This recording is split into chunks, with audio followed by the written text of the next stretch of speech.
normal school. And also here, the local communities make movement through Quranic school. The next here, the initiating peace education.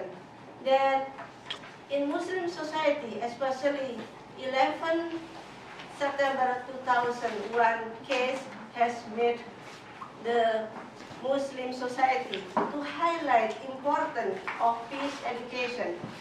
The case here has impacted to the diversification of Quranic school.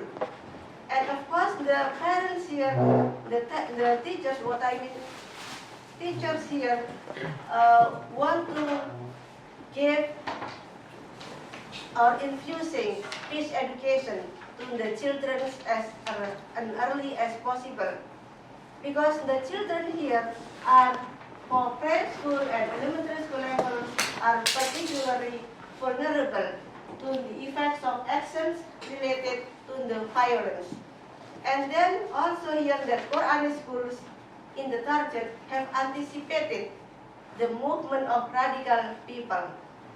And also the Quranic schools teachers here want to infuse the learning content about peace to the teaching learning process so that the children here learn a little step by step about peace education at Quranic school. And here, regarding why and how Quranic schools are diversified and its meaning, that the development of Quranic schools in remote rural area is much diversified than in semi-rural area, but more people, they try to invest to normal education system, not in the religious system. And the next one, that each Quranic school here requires decentralized, creative decision-making approach, and also the institutional framework to make it work. And the next one, that the diversification in this context is also about different delivery of approaches, and the Quranic schools that would require creating flexible timetable and multiple shifts to recruit the new students and teachers, and also the teachers here will be local voluntary teachers.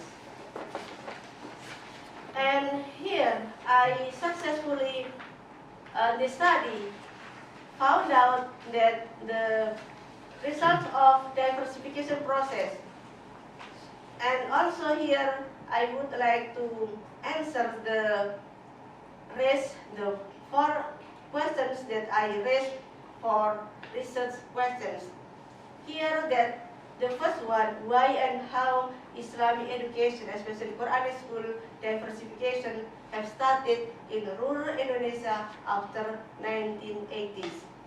Because the global era here impacted the communities and parents, and of course they created new demands to the religious education, including Quranic schools for their children's religious education.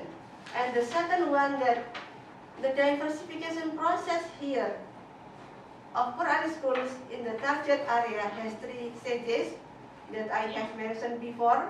And the next one, that the reason for such kind of diversification is mainly for sustaining the very basic Islamic education for Muslim children.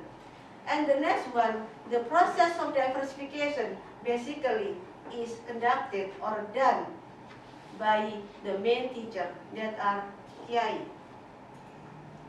And the next one, that driving forces. Here it means that some factors that support the diversification of the Quranic schools to happen.